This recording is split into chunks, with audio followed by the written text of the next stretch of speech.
Ako si Umigapon Oranyin, usa ka mag-uuma, tag-iya sa Omegs Farm diri sa Purok Papaya A, Basag, Butuan City.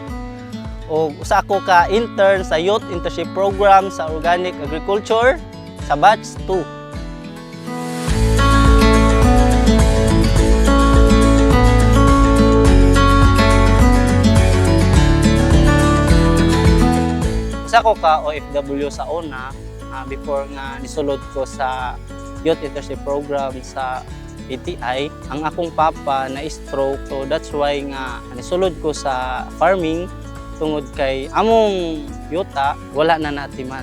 So kad sa una, panginabuhi na gyud namo ang pagpanguma. Apan dili sayon dagang hagit, gamay ang kita ug usahay makapangutana ko kung padayon pa ba.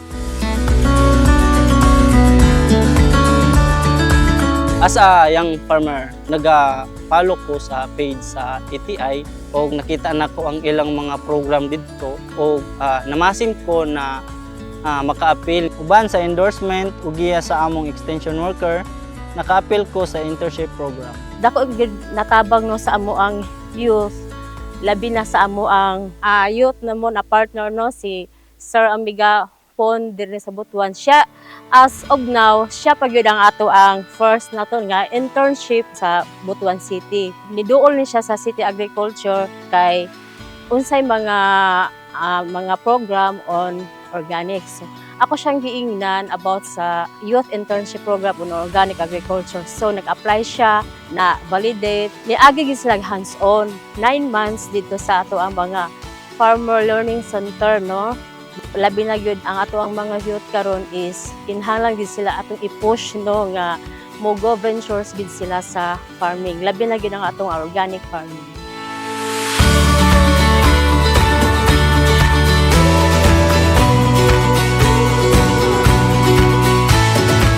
Ang akong nakatunan sa pag-appeal sa YEPUA kining pag-organic practice.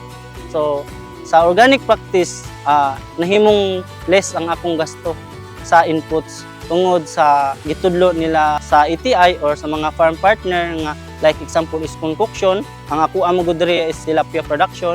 So ang kini daing tubig sa fish pan, so pwede din nato siyang pamisbis sa mga vegetables nato. So ginagamit na ko ang fertilizer. Nilis ang akong gasto, so nidako ang akong income tungod sa nakatunan nako sa farm partner o sa YEPUA.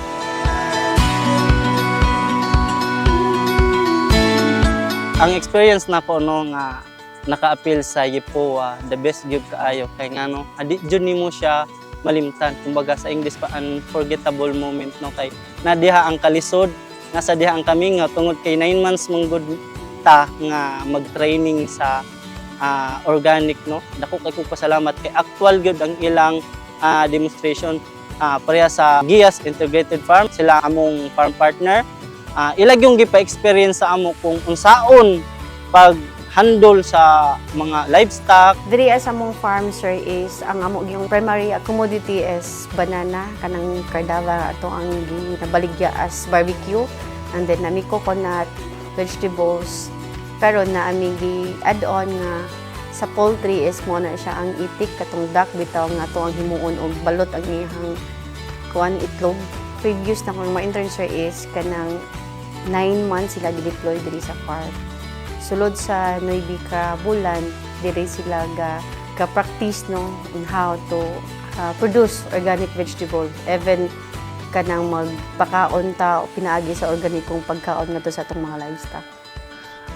Sa Gias Integrated Farm ako dako nagpasalamat kay tungod sa ila nakakaton ko unsaon pagbuhat sa mga organic nga pamaagi labi na sa mga concoction o ginatudlo po nila kung unsaon pag-diversify farming. Actually si Umig sir, wala ko'y problema niya no kay before pa siya ni intern sa kaning YEPUA. Farmer na magud siya daan sir, maghimo sila og mga concoctions mo to ilang himuong fertilizer ug mo to ilang i-apply as kuan nutrients sa katong nga tanom. So dili lang mag-focus no, dili lang sa muno. So ginatudlo nila nga dapat diversify farming ka, so kung mawala ang sili, so dili ma-failure ang imong farm kay na may mag-support nga na fish pan, na baboy, na manok. So mo na ginatudlo nila sa among mga intern sa Gias Integrated Farm. Duty siya Monday to Saturday. Niya usahay pagkahapon ana mo na siya sa iyang uma. Actually siya na ang gaplan yun, moingon na siya sa kuwa nga. Ma'am, mo ni akong plano. Mo na siya. Iyan ang iyad iyang plano. Ako ra silang pasagdan sa farm. Sige, i-plaster na ninyo. Pag humana na nila, ako ra nang i-check. Naapod ko'y na-learn. Naapod sila yung mga practices nga wala po na mo ma-practice ba. Sumutulong ko, okay, pwede din. Ingon ani learn. Pwede na, ma'am. Ingon na.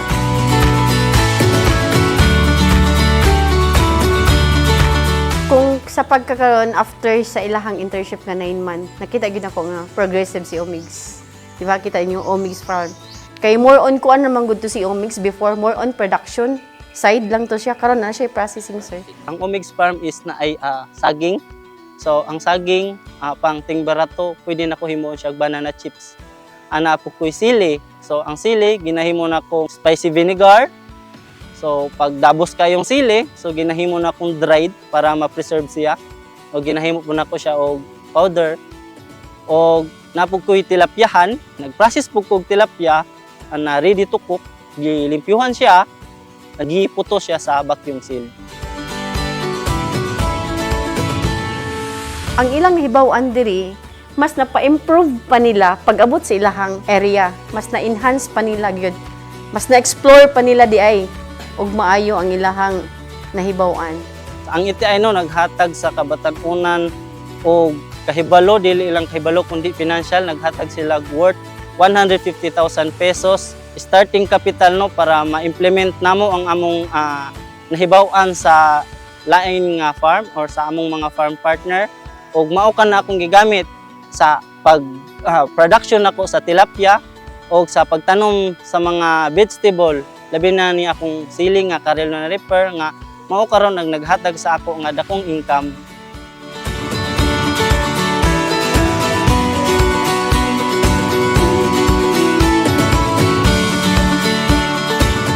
Ako nagpasalamaton sa National Organic Program or sa NOAP ug sa ITI nga naka-appeal ko sa Youth Internship Program on Organic Agriculture.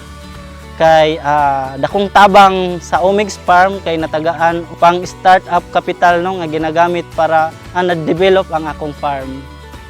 Thank you.